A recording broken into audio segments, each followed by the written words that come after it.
Hi, Ted. So Andy, Yes, sir. you and I went on a motorcycle ride this summer, and when we were sitting around soaking in a hot tub someplace in Idaho, Montana, you said, hey, I have my pickup truck, my 50 Ford truck that I think that I'm going to sell because I want to build a house. Yep. And I said, well, okay. And here we are. Here we are. And so we have your 1950 Ford flatbed. I'm going to ask you, Andy, tell me the story of how you ended up with the truck once more. Yeah, so this truck was part of a real estate sale. Guy had passed away, and we saw it on in the guy's driveway. It was a crane truck, so it had a dually rear end with a big crane bed and 762 gearing, yeah. Oh my God, 20 miles per hour. Yeah, tops. And yeah. It shook like the dickens at Yeah. 20 miles an hour. It was terrifying. So what possessed you to say, hey, this is what I need to have? The body. The body design is just classic. I love it. And I thought, wow, this is the dream rig.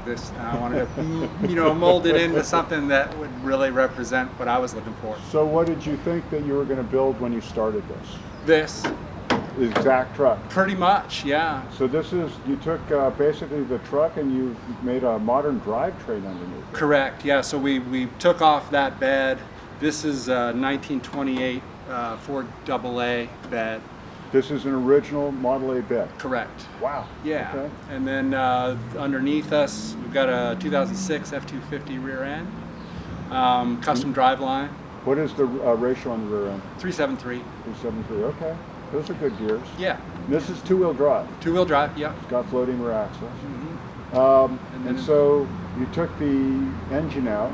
Yep, took out the straight six and rebuilt a Ford 302 with a over 30 bore and a mild cam. So you had the engine rebuilt. It's a brand new engine. It has no miles on it. No miles on it, yep. Was it carbureted or fuel injected? It's carbureted. Okay. Yep. Holly or something? Or? Edelbrock. Okay. Yep. 2-barrel, 4-barrel? 4-barrel. Okay. So electronic ignition?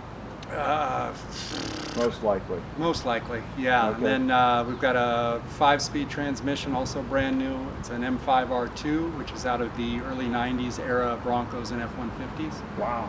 And that's got a 5-speed overdrive. So it has a brand new clutch in there too. Hydraulic clutch, yep, brand new. It's got a hydraulic clutch, but the disc and throw up air, all that stuff's brand new. Brand new. So the drivetrain, in essence, is either rebuilt or new. Correct. The rear end, did you take it apart and look at it, or what did you do? No. So, but you checked it out, you took the cover off, and it was all... That's fine, yeah, we inspected it. It was the... How hard is it? Okay, so the body, tell me what you did with the body. So on the front, the original Widowmakers, of course, you just can't be with those anymore. So those are the wheels. The original wheels were called Widowmakers because... You split rims? Yeah, split rims, correct. Okay.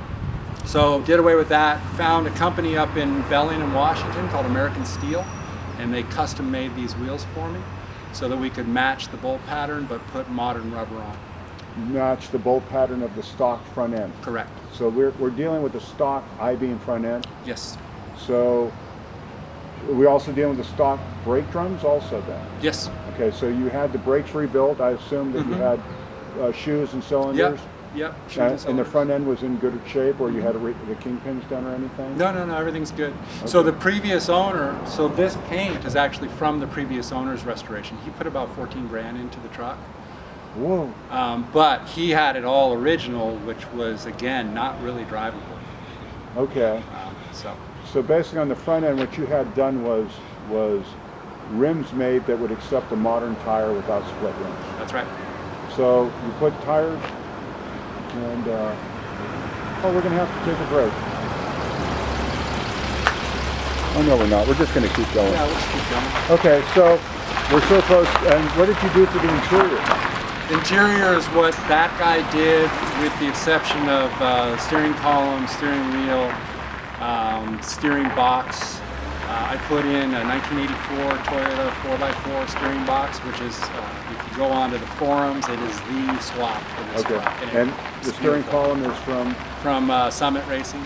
Okay. Is there anything else that you can want to tell me about this? What else? driveline, of course, is custom to match the new rear. I think that's about it. Oh, we did chop the front bumper and pulled it in to make it a little tighter, so it's a little nicer line. Okay. I think that's about it.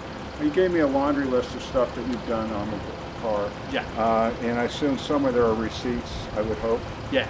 somewhere. Yeah. What I'll do is also, when we present the truck, we'll have it on the rack, we'll take pictures underneath, so, and if there's any other questions, what's that, Andy? Also, so the exhaust system is Flowmaster 50 series. Is that duals? Yeah, that's duals. Okay. And that was done by Corey down at Ashland Muffler. So what sort of fuel mileage do you get, Andy?